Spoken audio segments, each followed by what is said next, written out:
Selamat datang di Wakatobi, kepulauan cantik yang menjadi bagian segitiga terumbu karang dunia. Tak hanya alam nan elok, Wakatobi juga menyimpan kisah suku Bajo yang terkenal dengan kehebatannya bertahan hidup di atas laut. Jadi, mari kita lihat lebih dekat bagaimana mereka berpetualang di atas perairan.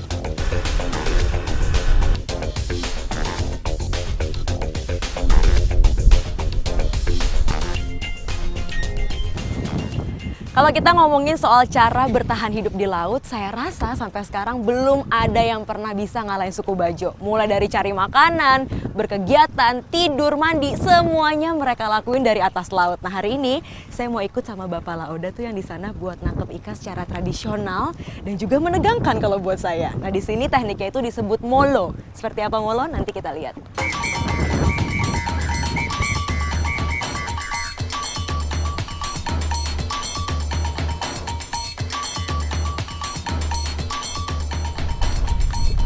Ini dia nih Bapak Laoda ya, masternya menyelam di Kaledupa. Lihat, jadi kalau misalnya saya harus pakai alat lengkap seperti ini, tapi lihat Bapak Laoda sudah begini saja Pak. Iya. Tak pakai alat apa-apa lagi. Tidak. Tuh, tidak pakai alat apa-apa lagi, nanti langsung nyebur saja ke bawah buat cari ikan ya. Ini dia senjata andalan Laoda, tombak serta kacamata sederhana. Molo bisa diartikan cara menyelam tradisional yang umumnya dilakukan masyarakat pesisir Indonesia termasuk suku Bajo. Di Pulau Kaledupa, Wakatobi, satu-satunya orang Bajo yang bisa melakukan molo dengan waktu yang lama adalah Laoda. Inilah detik-detik yang paling menakjubkan.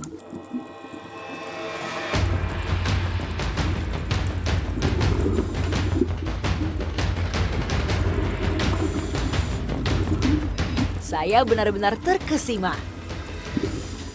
Target buruan adalah ikan-ikan karang yang ukurannya tidak terlalu besar. Nah, baronang adalah ikan pertama yang berhasil didapatkan Laoda kali ini.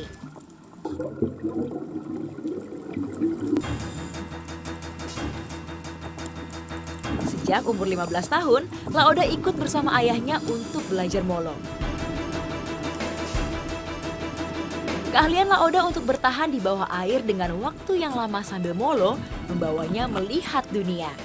Tahun lalu, ia berkesempatan untuk mengunjungi negara Jerman dan Belanda untuk unjuk kebolehan teknik menyelamnya di kancah internasional.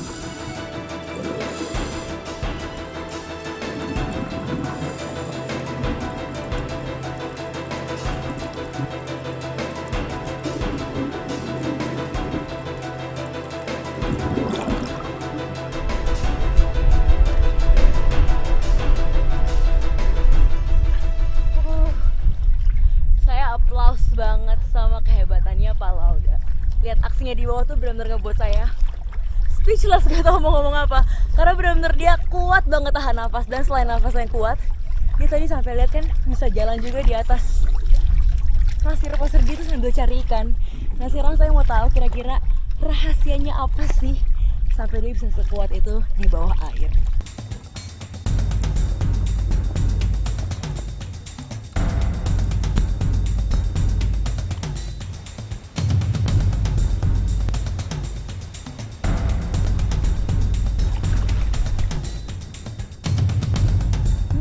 Sudah jauh-jauh ke Wakatobi dan bertemu master menyelam, jadi tak salah kalau saya belajar cara menyelam tradisional ala suku Bajo. Yuk berdoa, semoga saya bisa ya.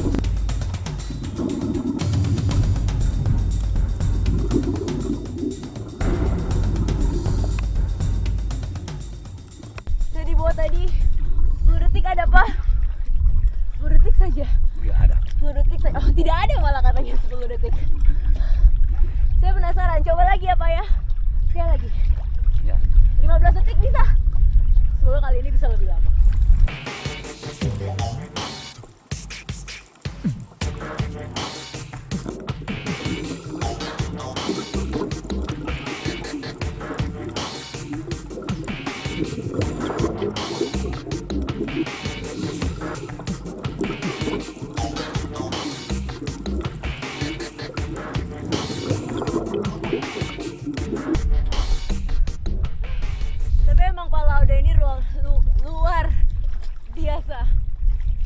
anugerah sama Tuhan untuk bisa bertahan di bawah air ini kira-kira 2 menit. Jadi bolehlah kalau saya julukin Pak Laude ini manusia ikan dari Kaledupa. Juara banget.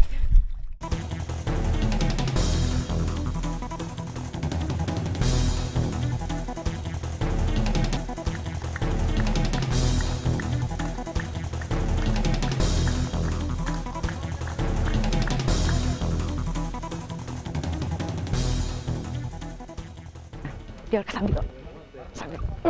Silat kampung. Kalau di sini disebutnya mansaa. Nah, sebelum dilihat mansaa itu seperti apa, saya mau lihat dulu latihannya sambil ikut sama masyarakat.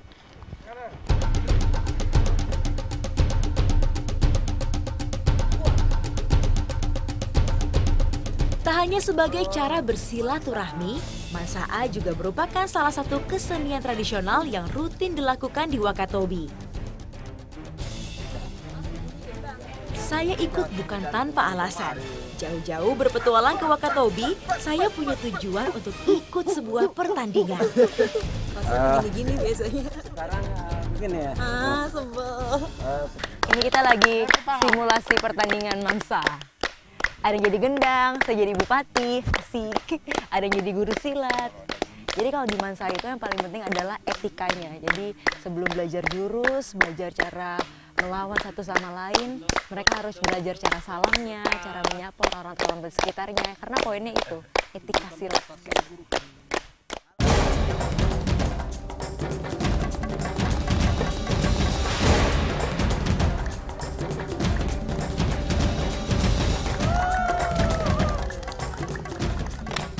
Selanjutnya aku yang pilih ya. Oke. Karena peran saya di sini jadi bupati, jadi enak nih. Saya bisa pilih siapa yang selanjutnya mau tanding mansa. Selanjutnya, nah udah nih kalau begini nggak ada berani lihat muka saya, semuanya buang muka biasa ya. Siapa yang mau? Siapa ya? Om Mustafa deh. Om Mustafa sama. Nah ini nih Om Rumi. Yeay.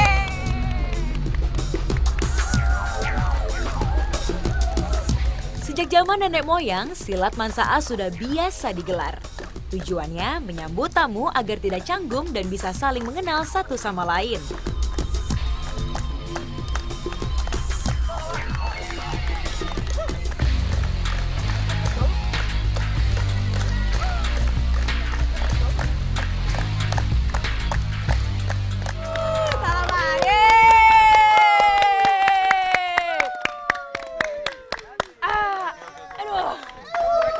Latihannya udah selesai, bayangin latihannya aja rame banget, suara 10 orang kayak CRT. Sekarang kita semua mau istirahat dulu ya?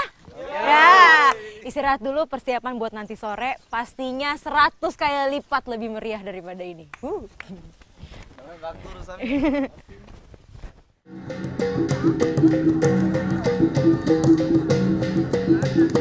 Suara alat musik mulai bergema ke seluruh penjuru. Para warga berdatangan untuk menyaksikan mansaa. Wah, adrenalin saya benar-benar terpacu. Rasa tak sabar untuk menyaksikan silat mansaa.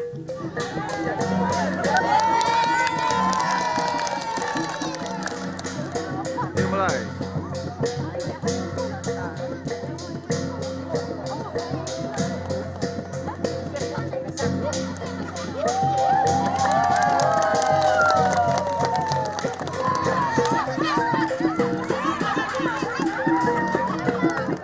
Tuh, udah pakai kostum juga, pakai kopiah, pakai sarung. Nah, kalau di mansa itu harus kasih hormat dulu sebelum dia mulai. Dan hormatnya yang pertama kali itu harus sama gendang yang itu.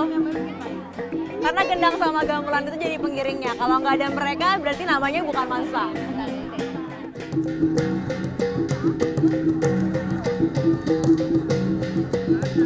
Gendang dan gamelan dianggap sebagai raja dalam acara mansaa. Merekalah yang dengan setia mengiringi selama acara berlangsung. Silat mansaa tak hanya bagi anak muda. Kali ini anak-anak mulai ikut turun bermain dan memeriahkan acara. Mansaa murni acara budaya tradisional tanpa unsur kekerasan.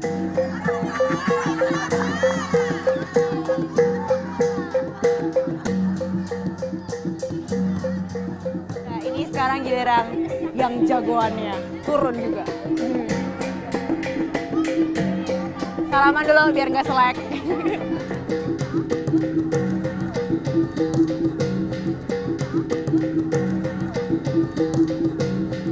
Semakin sore, kemeriahan Mansa'a semakin terasa. Uniknya, Mansa'a tak hanya jadi ajang unjuk kebolehan silat dan bersilaturahmi. Bagi para pemuda, acara ini juga ajang untuk berburu jodoh. Hehehe.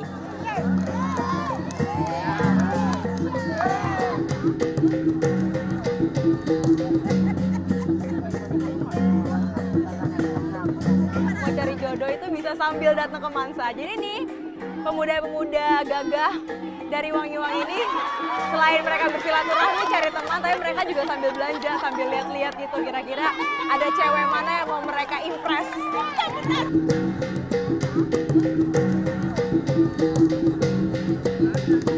Mansa'a mengajarkan kepada saya bahwa untuk membela diri tidak perlu selalu dengan kekerasan dan adu otot. Namun bisa juga dengan adu keterampilan sambil mempererat tali silaturahmi.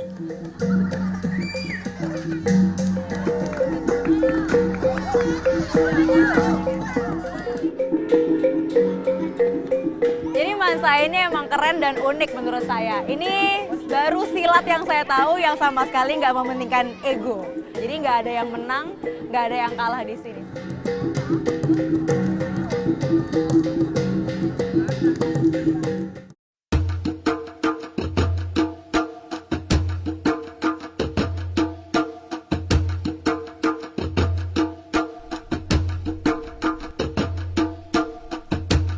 Laut adalah ladang kehidupan suku Bajo. Tak ada laut, mungkin suku Bajo Wakatobi tak akan tahu bagaimana mereka melanjutkan hari mereka. Salah satu hasil laut yang akan diolah oleh para mama untuk sumber makanan dari suku Bajo adalah bulu babi atau sea urchin. Hari ini saya sama ibu-ibu suku Bajo mau cari menu makan siang. Tapi kalau suku Bajo, pasarnya bukan di darat, tapi laut ini sudah ya. Iya. Mau cari apa saja buat makan siang ada di sini. Jadi menu apa kita hari ini makannya? Nah, makan Makan apa?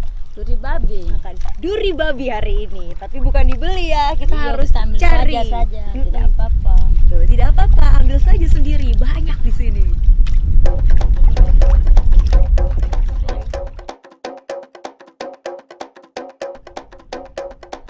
Dipanggil bulu babi, penampakan hewan ini benar-benar berbeda. Bulu babi identik dengan duri-duri tajam di seluruh bagian badannya yang menjadi cara berlindungnya dari pemangsa. Sering juga disebut landak laut. Si hitam berduri ini dianggap sebagai hama bagi kawasan perairan pesisir pulau. Kunci penting dalam berburu bulu babi, pastikan pijakan aman. Karena jika terkena duri tajamnya bisa membuat kita kesakitan sekali.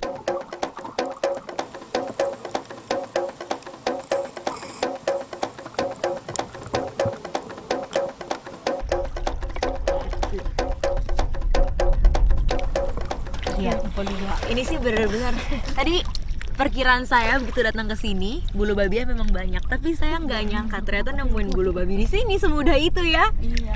Pas nyebur langsung ada di mana-mana. Dan dia memang berkelompok, jadi nggak sendiri-sendiri, bergerombol gitu. Tuh lihat, banyak banget kan. Paling baru 5 menit saya turun, udah bisa buat makan siang, makan sore, sarapan, besoknya lagi. Cukup sudah ini. Gimana tuh? Lagi, kan? Dapetnya gampang kan? Hewan dari jenis Echinoidea ini hidupnya di perairan dangkal. Ia bertahan dengan pergerakannya yang lamban sambil memakan plankton-plankton yang berterbangan terbawa arus laut. Fisiknya terlihat seram, tapi rasanya tak perlu diragukan. Bulu babi memiliki rasa gurih yang sangat khas. Jenis yang satu ini adalah Diadema setosum dan Echinotrix calamaris. Hati-hati terhadap jenis ini karena memiliki duri yang lebih panjang, tajam, dan juga mengandung racun. Namun masih aman untuk dimakan. Yang terakhir masuk dalam jenis Strongylocentotrus. Jangan tertipu dengan warnanya yang cantik. Jenis ini mengandung racun yang berbahaya sehingga tidak aman untuk dimakan. Nah ini hasil panen duri babi kita hari ini ya Mama Jumi.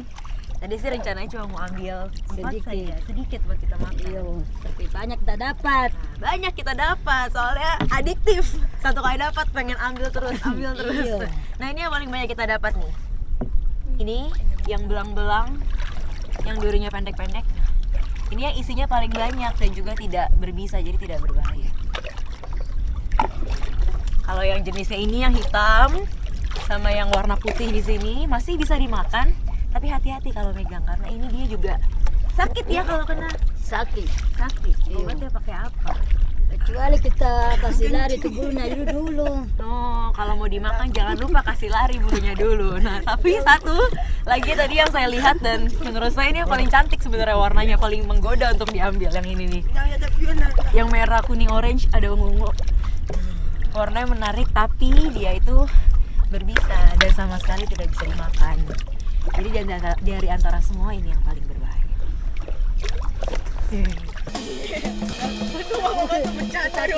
Bercanda.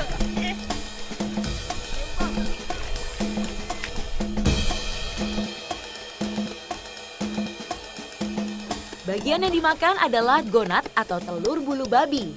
Gonat bulu babi mengandung asam amino dan juga protein yang sangat tinggi. Suku Bajo biasanya mengkonsumsi bulu babi tanpa olahan apapun.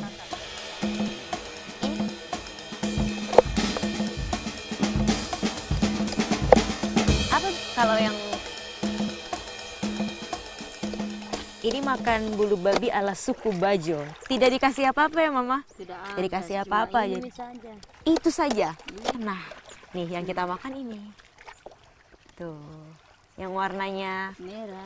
kuning-kuning orange kemerahan juga seperti ini. Nah, ini nih yang mantap. Yang besar di sini. Ini.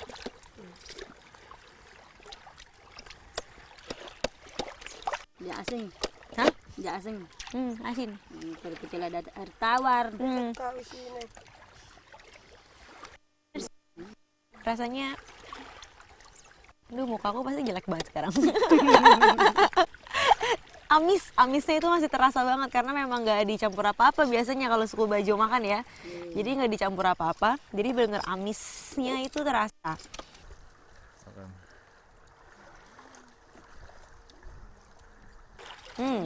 Rasanya kayak makan egg pudding rasa amis dan asin.